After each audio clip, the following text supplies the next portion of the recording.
తెలంగాణ ఉద్యమంలో తమదైన పాత్రను పోషించిన సింగరేణి కార్మికులు తెలంగాణ రాష్ట్రం వచ్చిన తర్వాత 10 సంవత్సరాల నాటి ప్రభుత్వ హయాంలో నిర్లక్ష్యానికి గురైనరు. చాలా వరకు ఆ సంస్థ మనుగడ,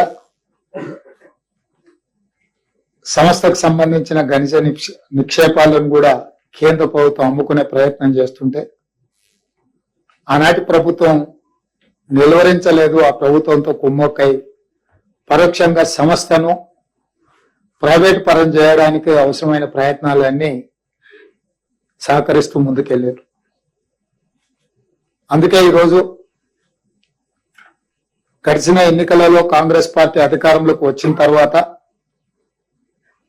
శ్రీమతి సోనియా గాంధీ, శ్రీ మల్లికార్జున్ ఖర్గే గారి నాయకత్వంలో తెలంగాణలో కాంగ్రెస్ ప్రభుత్వం ఏర్పాటు చేసి ఉమ్మడి రాష్ట్రంలో సమస్యలనే కాదు, గత పాలకులు 10 సంవత్సరాలలో సృష్టించిన సమస్యలను ఒకటొకటిగా పరిష్కరించుకుంటూ తద్వారా తెలంగాణ ప్రజలకు మేలు జరిగే విధంగా మా కార్యాచరణ తీసుకున్నాము. ఎన్నికల్లో మేము ఇచ్చిన 6 గ్యారెంటీలను ఒకటొకటిగా అమలు చేస్తూ తెలంగాణకు ప్రధాన జీవనాధారమైన నీళ్లు, నిధులు, నియామకాలు అనే అంశంలో జరిగిన తప్పిదాలను ప్రజలకు వివరించుకుంటూ వాటిని పరిష్కరించే బాధ్యత మా ప్రభుత్వం తీసుకున్నది.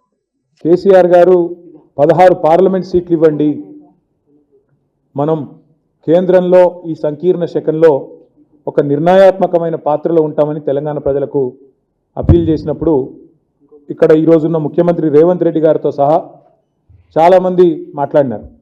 ఏం చేస్తారు 16 ఎంపీలతో కేసీఆర్ గారు, ఏం చేయగలరు అని మాట్లాడినారు. ఇవాళ ఏం జరుగుతుంది అంటే 16 ఎంపీలు వచ్చిన తెలుగుదేశం పార్టీ, 16 ఎంపీ సీట్లు సాధించిన తెలుగుదేశం పార్టీ ఇవాళ తనకొచ్చిన నిర్ణయాత్మకమైన పాత్రతో వైజాగ్ స్టీల్ ప్లాంట్ ప్రైవేటీకరణకు అడ్డుకట్ట వేయగలిగింది, ఆపగలిగింది. వైజాగ్ స్టీల్ ప్లాంట్ ప్రైవేటీకరణ ఈరోజు 16 ఎంపీలతోనే ఆగిపోయింది.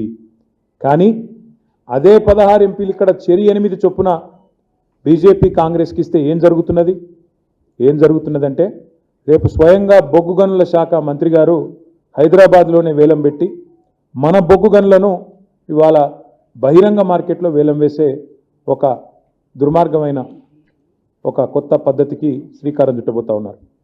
ఇది ఆనాడు ముఖ్యమంత్రిగా కేసీఆర్ గారు రాసిన లేఖ.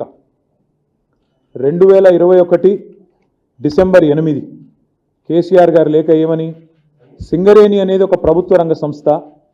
గతంలో బీహార్లో చెస్నా అనే ఒక ప్రాంతంలో మరి ఆనాడు ఒక ప్రమాదం బొగ్గుబాయిలో జరిగితే అక్కడ 100 మంది కార్మికులు చనిపోతే ఆనాటి అప్పటి ప్రభుత్వం, కేంద్ర ప్రభుత్వం ఒక నిర్ణయం తీసుకున్నది.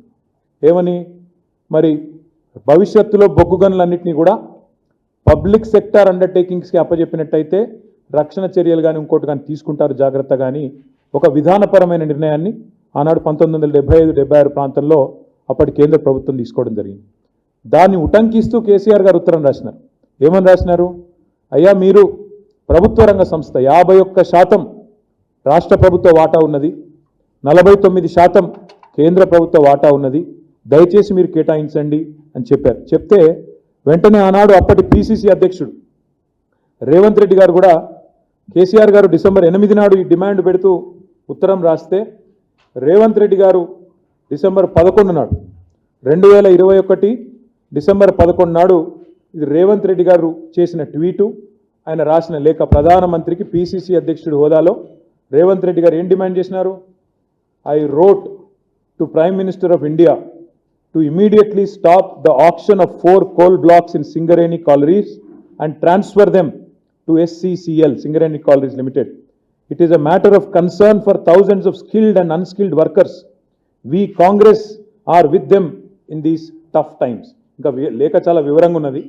కోల్ బ్లాక్స్ని నేరుగా అలాట్ చేయాలి సింగరేణికి, ఆక్షన్ పెట్టవద్దు అని ఆనాడు పిసిసి అధ్యక్షుడి హోదాలో గౌరవ పార్లమెంట్ సభ్యుడిగా రేవంత్ రెడ్డి గారు ప్రధానమంత్రి గారికి రాసిన ఉత్తరం. కేసీఆర్ గారు రాయంగానే 3 రోజులకు రేవంత్ రెడ్డి గారు కూడా పేపర్లో ఆనాడు వచ్చిన కథనాలు, రేవంత్ రెడ్డి అర్జెస్ ప్రధానమంత్రి to stop the auction of coal blocks.